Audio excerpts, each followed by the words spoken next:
It's Jalen Rose. I'm David Jacoby. We are Jalen and Jacoby. What is it What that up, we though? do?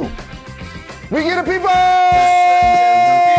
what they want. Russell Westbrook has some thoughts on his future with the Lakers, and Shohei Ohtani put on a show in Detroit. But we start our show with rehashing some drama that happened in Los Angeles between Kevin Durant and Draymond Green when they were on the Warriors.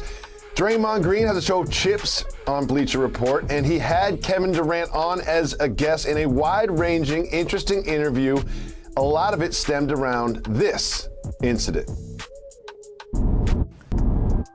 Jalen, what do you think about Draymond and KD putting the blame on Kerr and Myers for some of the tension in that locker room? So this is a loaded circumstance, Jacoby, because it starts really when the Warriors came back from 3-1 and eliminated the Oklahoma City Thunder in a year where they broke the wins record in the NBA, the Golden State Warriors. KD leaves and joins the Golden State Warriors. They create a super team. But however, even if they won 2 championships and he was the finals MVP both times, that was always going to be Steph Curry's city and the Splash Brothers as well. And the fans said it, the media said it, and Bob Myers alluded to it when they had their first championship celebration. And you and I both know that that really stuck with KD. And in the media, we anticipated after they won their second championship that he was gonna leave anyway. But during that season, it's gonna be turbulence, it's gonna be tension. And then it exploded when he and Draymond had their blow up in the huddle. And at that point, it now gave credence to a lot of people to say, oh, that's why KD's now gonna leave, because he and Draymond don't see eye to eye. Oh, that argument is why he was leaving. No, he was leaving anyway, because a player of his caliber knows in his mind that he wants to be the guy, not one of the guys. And so that's why we anticipated him leaving. He ultimately did leave, and now he's with the Nets, carving out a new legacy with that team. And for Draymond Green, shout out to him, he's doing a terrific job in his multimedia space. He also, the way he responded sounded like somebody that was fed up. You know how sometimes the most honest people in the room are little kids and the elderly? That's how Draymond was talking freely about his current GM, his current head coach. He had to go play with them this year. And so I just appreciate their candor, but more importantly, I thought that was therapeutic for both of them to just be able to iron out something that we saw publicly, to talk about a circumstance that we saw happen that never truly got closure. Now they can have some. You make some great points, and one thing I think I need to bring up is Draymond Green reportedly was in the parking lot after the loss to the Cavaliers, calling Kevin Durant to bring him in. They won 2 championships together, and this tension was there. This argument reportedly was about the fact that KD wasn't committed to the team and he was going to leave anyway. This isn't KD's fault. This isn't Draymond's fault. This isn't Bob Myers' fault. This isn't Steve Kerr's fault.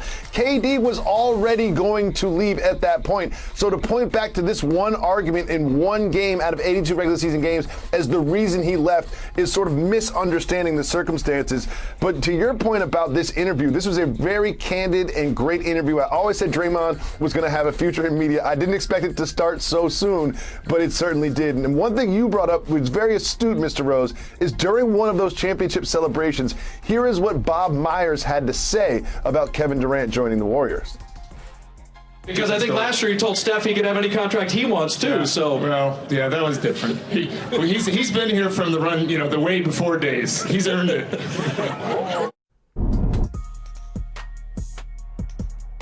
Jalen. Correct. And KD knows what the fans and media who question whether he should have left OKC to join the Warriors, and they try to say win a real ring. They try to say he joined the bandwagon type of thing. That's one thing. But when it happens at your championship parade, that has to sting. And I think that moment right there is kind of what their interview ultimately embodied. Absolutely. It was a great interview. Encourage everybody to check it out. It's on Bleacher Report. Great job by both Kevin Durant and Draymond Green. And I will always support Kevin Durant's decision to go to the Warriors, to join one of the best teams ever assembled to win championships. If that makes him happy, then God bless him. Moving on to Russell Westbrook, who had a very interesting remark to say about his Lakers and some of the folks that questioned their experience, we'll call it. Quote, "We got a team full of nice, experienced vets that's going to kick these young bleep Jalen Anthony Rose." What do you think about Russell Westbrook's confidence in his veteran-laden Lakers squad? David Jacoby, you know how this works in basketball. It don't matter where they're playing. When the old guys come to the court and they still got some game and they got their own built-in team, they might not be able to play 10 games, but they're going to dominate those 5 games. That's what he's talking about. The 82 games, Russell is going to be going 100 miles and running. And a lot of those fast breaks, he's going to be out in front of the pack. And rightfully so, because he doesn't necessarily play his age. He's going to be at home. Russell, this is going to be like on steroids. Imagine wherever your favorite energy drink is, or caffeine or whatever. Russell's going to be that times playing in front of his home fans. That's what this is going to be. And, oh, they still got LeBron James, who was playing like an MVP last year, and Anthony Davis, who's still in his late 20s. The Los Angeles Lakers are the clear-cut favorite to win the West. I'd be shocked if it's not them and the Nets in the NBA Finals. But never overlook, and I got to make sure I always do this, the Milwaukee Bucks. Because what I saw Giannis do this year was truly special. Well, Jalen, when you look at this Lakers team, right, LeBron James, before the injury, was the MVP leader. Like, it was basically him and Embiid neck and neck for the MVP. He's aged, but his game is still as effective as it ever was. Russell Westbrook, do you remember what he did with the Wizards? Played 30 games with the Wizards and absolutely tore it up. He's still at the peak of his powers. AD, as you mentioned, is in his late 20s. I would say Carmelo Anthony's game has suffered due to his age, but the main three are still at the peak of their powers. Is LeBron as explosive as he used to be? No. So I don't doubt this team because of their age. I think they kind of make up this narrative. But you mentioned, look at the odds in the Western Conference. They are favored. Not just by a little bit, by a lot. Look at this, plus 170. Then it goes all the way to plus 450 for the Warriors. So it is basically the Lakers and then a huge gap and then everybody else in the Western Conference. Like you said, I would be shocked if they did not represent the West in the finals. And if that wasn't the case, it is most likely due to injury, not because of roster construction. Well said, and I agree. And what you said about Melo, one thing he has done is reinvent himself as a three-point shooter, over 40% last year. Yep, and he's going to get a lot of catch-and-shoot threes, more than he's ever gotten in his career because of the creativeness of the playmaking of LeBron James and Russell Westbrook. Jalen Rose, we love this man so much on this program. Show me some Shohei.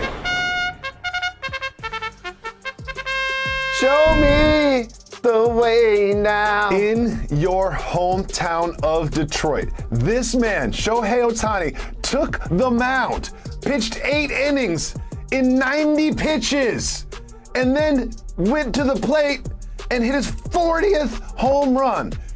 He had your hometown Tiger fans chanting MVP at him by the end of the game. Jalen Rose, what do you think about Shohei's show that he put on in Detroit? You know how much I ride for my city, and that old English D is iconic. But I would have been chanting MVP too. It's incredible, dog. He's out here pitching with his right hand, striking people out. And he's out here hitting powerful home runs with his left hand. We've never seen anything like this. You can put him in whatever category you want. You can put him in the category of just pitching and being great at that, just being a power hitter and being great at that. How about being a lefty power hitter? How about being a pitcher that can hit like Babe Ruth? That's the last time we've seen anything remotely like this. Incredible player. Jalen Rose, the Angels don't exactly have a stacked roster, and when a pitcher has an 8-1 record with that type of run support, you have to look at it. Like, he has 1 loss on the season and 40 home runs. We cannot say enough times. He needs to be celebrated every time he does something like this, and he will continue to be celebrated here on Jalen and Jacoby. When you are on a full screen with Babe Ruth and dominating the numbers, those are in a season. He's not done. He is not done, and he's already topped Babe Ruth as home run hitting pitcher. Jalen Rose, we've been calling the Washington football team for quite some time. Then they officially changed their name to the Washington football team, and now there are some rumors on the internet. There's an unofficial list of names that they are considering. Mr. Rose, when you look at this list, there's one that just sticks out way above the rest. Look at the list of potential names. There's one that sticks out way above the rest. Which one would you pick if you were picking a name for the Washington football team? First and foremost, don't pick anything formal or presidential or playoff politics or the White House. Don't do any of those. When I initially looked at it, I wasn't mad at Red Hogs because I remember they were the Hogs when they were winning Super Bowls in the 90s. But the winner got to be Red Wolves. I think it has more range. I think that's going to be the winner. Gotta be. They have a pack mentality. You know what I mean? They hunt in packs. Wolves are dangerous. They're an underutilized mascot for teams. I think Red Wolves is the clear favorite. Hopefully that is what they decide on being. Jalen Rose, we have some preseason football tonight, and one of the most interesting teams in the preseason are the New England Patriots because of what is happening at the quarterback position. What will happen with Cam this evening? What will happen with Mac Jones this evening? We'll preview that and much more. Stay tuned. You're watching Jalen and Jacoby.